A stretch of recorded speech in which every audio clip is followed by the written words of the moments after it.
안녕하세요. 오늘도 사금의 시간 함께해서 감사합니다. 오늘은 욥기 14장입니다. 내용 함께 살펴보도록 하겠습니다. 14장에는 욥의 기도가 나와 있습니다. 12장에서부터 이야기가 이어지고 있죠. 12장은 근데 친구들에게 대답하는 내용이 많고요. 13장은 대답과 기도가 함께 나와 있고요. 14장은 기도가 나와 있습니다. 그럼 욥이 어떤 기도를 하나님께 드리고 있는지 내용을 살펴볼까요? 크게 두 가지로 나눌 수 있습니다. 이게 섞여 있기는 하는데 여러분들 이해를 편하게 하기 위해서 이것을 좀 분리해서 보면 좋을 것 같아요. 시적인 이미지로 사용하고 있는 부분이 있어요. 이 시적인 이미지를 사용해서 이 기도를 드리고 있는 것이 14장의 내용입니다. 좀 섞여서 진행되긴 하는데 이렇게 보시는 게 이해가 좀 더 편하실 거라고 저는 생각해서 이렇게 설명을 드려요. 사용되고 있는 시적인 이미지는 뭐예요? 여러 번의 삶을 사는 나무, 한 번의 삶을 사는 사람을 대비해서 이 시적 이미지를 계속 사용합니다. 1절과 2절, 7절과 12절에 주로 나와 있죠. 하지만 여기에 계속 배어 있기는 합니다. 나무는 여러 번의 삶을 삽니다. 이것을 이 시적 이미지에 어떻게 표현하는 거예요? 그러니까 만약 나무가 이렇게 무성하게 살다가 갑자기 태풍을 만나서 이렇게 나무가 확 부러져도 거기 그루터기가 남아있잖아요. 거기서부터 다시 삶을 시작할 수 있다는 거죠. 여러 번의 삶을 산다는 거예요. 근데 사람은 어때요? 한 번의 삶을 살죠. 그렇죠? 그러니까 사람은 내 인생 이렇게 한번 살다가 인생에 태풍이 다가와서 인생이 꺾이면 그것이 그 인생의 전부가 된다는 거예요. 그렇죠? 우리가 이생망이라는 표현을 쓰는데 되게 이상한 표현이죠. 마치 다음 생을 가지고 있는 것 같은 전제로 이번 생과 거리감을 두면서 이번 생은 망했어. 다음에 잘하자. 이런 식으로 하는데 사실 나무는 그럴 수 있는데, 그렇죠? 나무는 이생망을 할 수 있어요. 그렇죠? 근데 사람은 그럴 수가 없단 말이에요. 내가 한 번의 삶을 갖고 있는데 그 한 번의 삶이 망하면 그냥 내 삶을 망하는 거란 말이에요. 그렇죠? 이 얘기를 해요. 지금 무슨 얘기를 하는 거예요? 하나님, 저 한 번 사는 인생인데 내 인생을 이렇게까지 하면 어떡해요? 라고 얘기하는 거죠. 그렇죠? 지금 이 고난의 기간이 너무 길고 이 고통의 시절이 너무 길어서 그냥 이게 계속 길어지면 그냥 제 한 번의 인생 그냥 망하는 것 같아요. 이렇게 사는 게 내 인생일 수는 없잖아요. 하나님, 그만해 주세요. 라는 이야기를 하는 거죠. 그렇죠?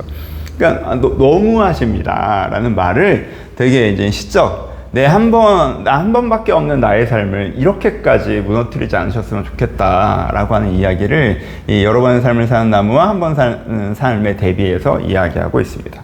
이 시적으로 탁월한 느낌이 드는 게 또 기도는 무엇을 대비하고 있어요? 높은 기대를 가진 하나님과 낮은 수준의 나를 대비하면서 기도가 진행되고 있죠. 그렇죠? 그래서 크게 기도는 이제 네 가지 이야기로 진행되어져 있는데 첫 번째는 뭘 얘기해요? 하나님 나를 너무 높게 평가하시는 것 같아요. 하나님, 저 그렇게 대단한 사람 아닌데 나를 왜 이렇게까지 나에게 집중하시고 나를 기대하시고 나를 눈여겨보시고 내 발걸음을 세시고 왜 나를 심판하시고 너 이건 아니야, 이거 이렇게 해야 돼, 너 그래, 너 이 발자국은 이렇게 했구나, 이 발자국은 이렇게 했구나, 이 발자국은 이렇게 했구나, 막 정말 아버지가 자녀를 보듯이, 나중에 이 이미지가 또 사용되는데 자녀를 보듯이 계속 나한테 너무 집중하신다, 나를 너무 눈여겨보신다는 거, 나에 대해서 너무 높은 기대를 갖고 계신다는 거예요. 그렇죠? 근데 이게 첫 번째고, 두 번째, 근데 계속 욥이 고백하는 거죠. 나는 그 정도가 아니라는 거예요. 난 그 정도 사람이 아니에요, 하나님. 나는 그냥 한 번의 삶을 살아가는 작은 존재예요. 나는 그 깨끗한 것을 더러운 가운데서 낼 수 있을까? 하나도 없나이다. 나는 그렇게 깨끗한 것을 낼 수 있는 존재가 아니고 난 되게 부족한 존재여서 저는 하나님께 원하시는 만큼 그렇게 할 수 있는 존재가 아니에요. 그러니까 하나님 세 번째 이제 간구가 나오죠. 하나님, 그러니까 내 수준에 맞게 해주세요. 내 수준에 맞게 해서 6절이 대표적인데, 눈을 돌이켜 나를 품꾼같이 생각해서 홀로 있게 하옵소서라고 얘기해요.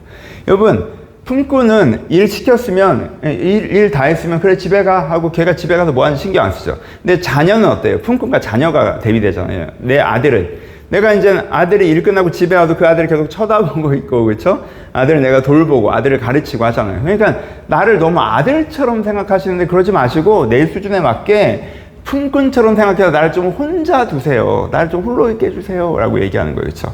그래서 뒷부분에 뭐라고 얘기해요? 뒷부분에 이제 13절부터 16절까지 뭐라고 얘기합니까? 나를 위하여 규례를 정하시고 나를 기억하옵소서라고 얘기해요. 나를 숨기시고. 그러니까는 하나님, 내 수준에 맞춰주세요. 내 수준에 맞춰 나를 위해서 규례를 정하시옵소서. 나를 기억하옵소서. 하나님, 내가 어느 정도 할 수 있는지 아시죠? 제가 지금 중급반 정도인데 완전 고급반에 들어가 있어요. 제가 그래서 판판이 이거 못하겠어요. 그러니까 나를 다시 한번 중급반, 내 수준에 맞게 법을 세워주세요 하면서 간구하는 부분이 세 번째로 나와 있고, 근데 네 번째는 뭐예요? 근데 하나님은 안 그러시죠. 라는 게 이제 네 번째. 하나님은 어떤 분이세요? 18절부터 22절까지 나와 있는 내용을 보면 하나님께서는 너무 위대하신 분이셔서 어떻게 하십니까? 사람을 영원히 이기시죠. 사람의 희망을 끊으시고 영원히 이기시는 분이세요. 라고 얘기해요. 그렇죠? 이렇게 얘기하면서 근데 하나님은 안 이러시겠죠. 라고 이야기하는 이 기도의 내용으로 되어 있습니다. 이 기도를 여러분 면밀하게 보셔야 돼요. 면밀하게 보시면 이 사람에게 일어나고 있는 일을 객관적으로 욥에게 일어난 일을 욥이 객관적으로 어떻게 이해하고 있다는 거예요. 하나님께서 지금 나에게 높은 기대를 가지고 계시고 아버지처럼 나를 집중하고 계시며 나에게 하나님께서 계획하신 위대한 일을 이루려고 하신다는 걸 욥이 이해하고 있죠. 그렇죠? 그렇잖아요. 하나님께서는 높은 기대를 가지고 계세요. 나에게서 깨끗한 것이 나오기를 바라고 계시고요. 나에게 높은 규례를 적용하고 계시고 결국 하나님께 그것을 이루실 거예요. 그렇죠?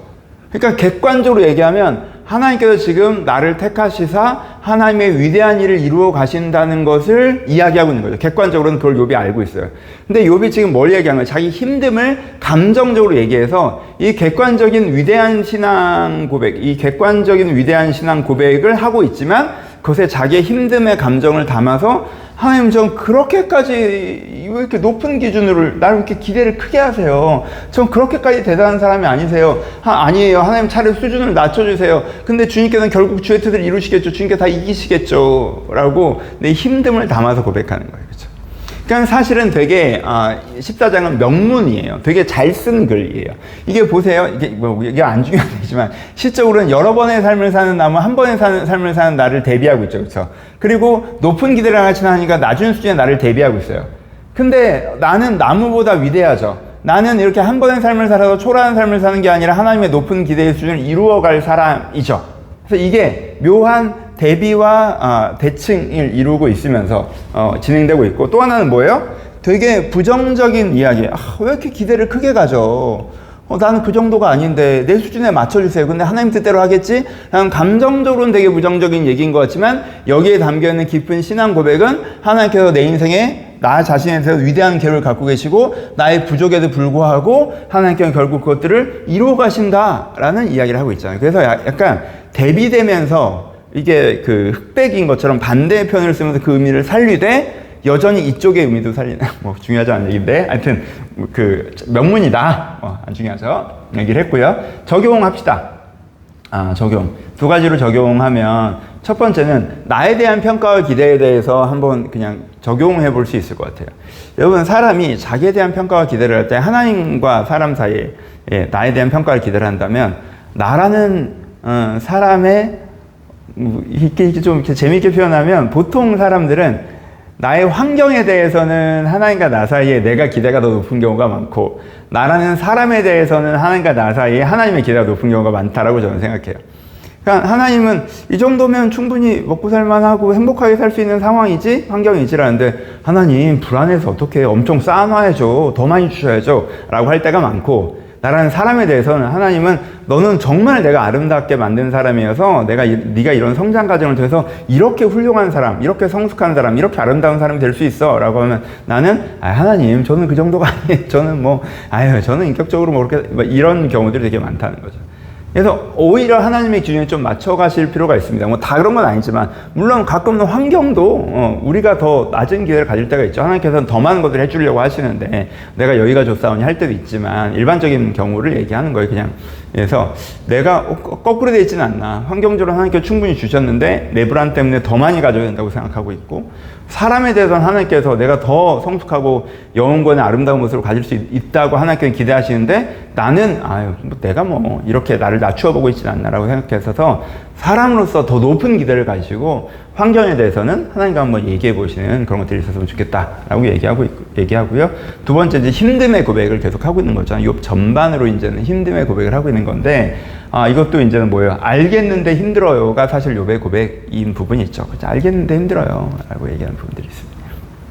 그래서 이제는 그런 거 있잖아요. 되게 하나님께서 그 높은 기대, 높은 수준, 나에 대한 집중 다 알겠는데 힘들어요. 우리가 알지만 힘들 수 있잖아요. 계속 반복해서 말씀드리는 거지만 아 그래 하고 내가 아는 정답으로 나를 찾고 뭐 이거 힘들어하면 어떻게 이거 해야지 이렇게 설득하지 마시고 알지만 하나님 힘이 듭니다 라는 것들을 이렇게 정직하게 표현할 수 있었으면 좋겠어요.